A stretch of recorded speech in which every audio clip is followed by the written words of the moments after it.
E vamos seguir em frente e abrir agora as portas à Maria José Alves, que nos telefona da Póvoa do Varzim. Muito boa tarde. Maria José. Obrigada, parabéns. É um amor na televisão, é lindíssima, é uma joia. Muito obrigada, Maria José. Venham, diga as suas dúvidas. Pronto, agora só é uma questão. É sim, quero fazer uma pergunta ao doutor, porque há 3, 4 dias nasceu-me uma bolha no interior do olho, na parte de baixo, mas a bolha não está no interior nem no exterior, simplesmente passo a mão e sinto aquela bolha saliente. E eu fui ao oftalmologista, por acaso aqui na Póvoa Sousa Tavares, e não tenho grama, e diz que não tenho nada. Que isto que desaparecerá. E é a única dúvida que eu tenho. Sim, por aquilo que me está a falar, o mais frequente será ter aquilo que popularmente as pessoas chamam de terçolho e nós chamamos de chalásio. A pálpebra tem muitas glândulas na dependência de uma estrutura dura que se chama tarso. Portanto, são glândulas verticais. Temos cerca de 40 e tal glândulas em baixo, 40 e tal em cima. Essas glândulas são responsáveis pela produção de gordura. Essas glândulas vão se misturar com a lágrima, precisamente para fazer parte dessa gordura da lágrima, para que a lágrima, enquanto nós não piscamos, não se evapore. E, simultaneamente, para quando piscamos o olho, não haver atrito. Ora, vamos imaginar que, por algum motivo, a glândula, uma das 40 glândulas em baixo, da pálpebra inferior, a gordura seca. Se a gordura secar, a glândula quer continuar a produzir, mas forma-se um tampão, uma rolha de gordura, que impede que a glândula continue a produzir a gordura para o exterior. E então ela vai inflamar. E ao inflamar vai-lhe dar esse tal papo que a senhora fala, não é? Que é uma inflamação da glândula, não só dela, mas das vizinhas também. Na realidade, o que nós costumamos fazer é um tratamento durante cerca de um mês e meio, para tentar desentupir o poro dessa glândula e, simultaneamente, ajudar à expressão da gordura que está dentro dessa glândula. Se isso for feito, a probabilidade de desaparecer é muito grande. Porque se você não conseguir fazer essa expressão, retirar essa rolinha, esse rolhão de gordura que está a entupir a glândula, pode depois transformar-se num quisto. E ao transformar-se num quisto, depois torna-se difícil desaparecer por completo. Pode ter dias em que ele está maior, dias em que está menor, mas o quisto está lá sempre.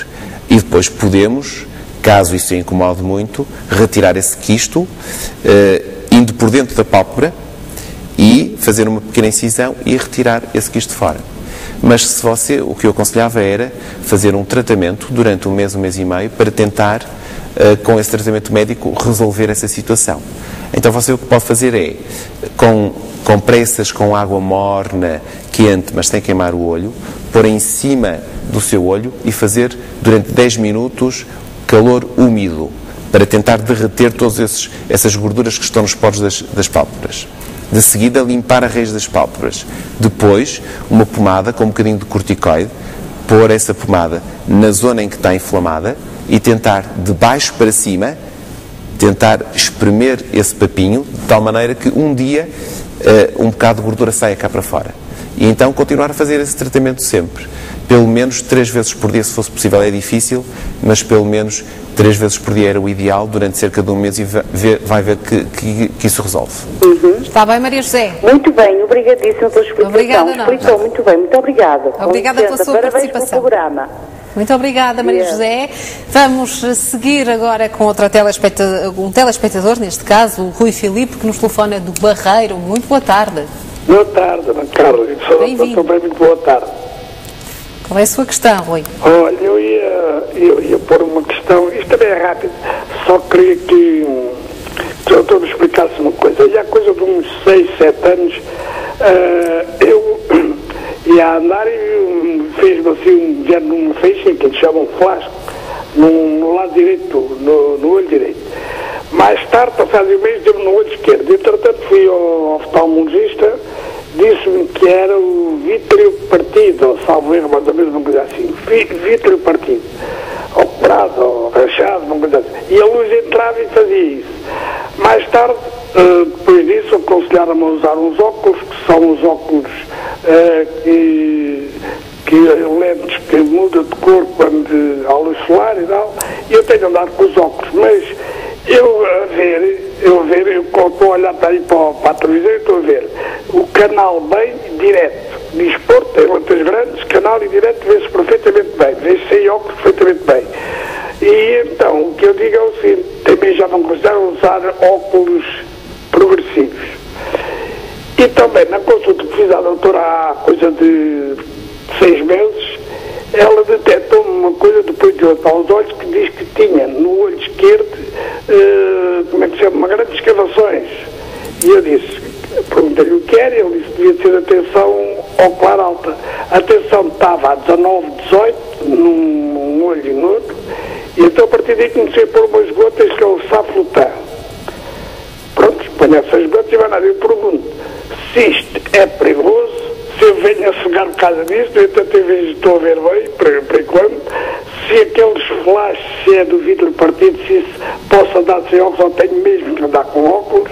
Eu tenho 74 anos, tenho os olhos azuis, portanto não sei se isso é alguma complicação. Sim. Sr. Filipe, só para lhe explicar o que são esses flashes de luz. De facto, o olho, vou-me socorrer outra vez aqui do modelo, o olho é oco por dentro, mas tem um gel dentro do olho, e esse gel chama-se humor vítreo. Esse gel é semelhante à clara do ovo. Esse gel está colado em todas as porções, está colado na retina. Mas ele é constituído uma grande percentagem, 90 e tal %, por água, e o resto por fibras de colagênio e ácido hialurónico. E com a idade, o que acontece é que este humor vítreo começa a desidratar, começa a perder líquido, e por isso começa a encolher. E ao encolher ele pode descolar, é assim o termo, pode descolar da retina. À medida que vai descolando da retina, não descola toda de uma vez, descola em porções. E há zonas em que está mais aderente à retina que outros. Enquanto esse gel está a descolar da retina, à medida que vai descolando, pode tracionar a retina, e isso dá os tais flashes de luz. Portanto, se você fechar os olhos, por exemplo, e carregar num olho, passado um bocadinho também começa a haver flashes de luz. Porquê? Porque há uma zona da retina que está a ser tracionada. Pronto, é a mesma coisa. Espontaneamente você pode ter flashes de luz, seja dia ou noite, porque esse... Do dia não tenho, é só à noite. Certo, que é quando você nota mais. É olhar para os lados. Esse vítreo está descolado, a retina está a fazer tração sobre a retina. E ao fazer tração, dá as tais faíscas de luz. Isso não tem relação propriamente com o uso de óculos ou não. Use óculos ou não use, não há relação. Vai ter essas faíscas. Isso vai acabar por desaparecer quando o vítreo descolar completamente da retina.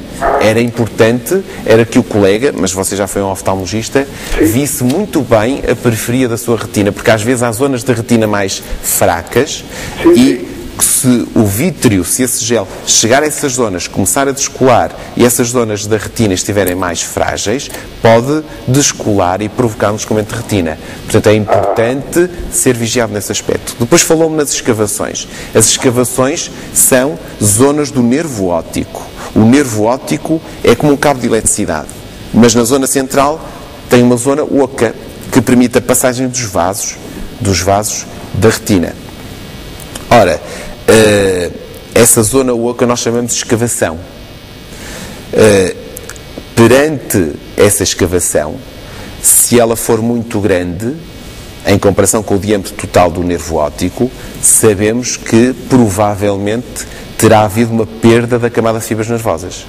Se você tiver uma escavação muito pequenina, então tem um anel de nervo óptico cheio de fibras nervosas e, portanto, em princípio não terá nenhuma patologia do nervo óptico. Mas se tiver uma escavação grande, se a zona oca do centro for grande, então tem um anel muito fininho de fibras nervosas que provavelmente, isto em termos simples, terá perdido fibras nervosas.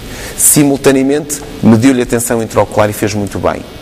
Então, juntando uma tensão relativamente alta, não é? 19, 18, porque nós sabemos que uma tensão acima dos 16 aumenta o risco relativo de se ter uma doença que se chama glaucoma, que é a perda da camada de fibras nervosas do nervo óptico.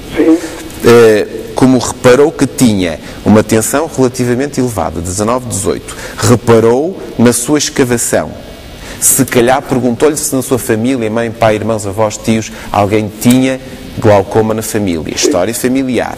Portanto, juntou uma série de fatores, provavelmente até lhe pediu alguns exames para um campo visual, isso, um OCT do nervo óptico, para se estudar muito bem a camada de fibras nervosas. Juntando todas essas peças, chegou à conclusão que, se calhar, o senhor tem o tal glaucoma, que é uma doença assintomática que não dá queixas, que é crónica, muito lenta a sua evolução, mas não dá queixas agora, mas daqui a 20 anos ou 30 você começa a ver muito mal. Porquê? Porque começa a perder campo visual da periferia para o centro. E então achou, e por bem, dar-lhe um medicamento que lhe vai baixar a tensão do olho, que é o tal Saflotan, que é um análogo das prostaglandinas, que você faz uma vez por dia. E, portanto, ao baixar a tensão, atenção que isso só por si não deve descansar. E certamente que não descansa o oftalmologista, o meu colega. Porquê? Porque a tensão pode baixar de 19 para 16 e, no entanto, é uma tensão já razoável, mas para o seu nervo óptico, para o nervo óptico do seu Rui Filipe, se calhar 16 continua a ser alto. E, portanto, você deve regularmente ser observado, fazer exames, para saber qual é o nível ideal de tensão que você deve ter, que se calhar no seu caso pode ser 16, como pode ser 12, como pode ser 17, não sei, só os exames é que dirão. Quando os exames mostrarem que não há progressão da perda de camada de fibras nervosas, então temos a tensão ideal para o seu olho. E então aí está tudo bem. Percebeu? Bem, percebi. Oi, Filipe. Agradeço a sua participação. Muito obrigada a nós pela sua chamada. Foi um prazer ouvi-lo.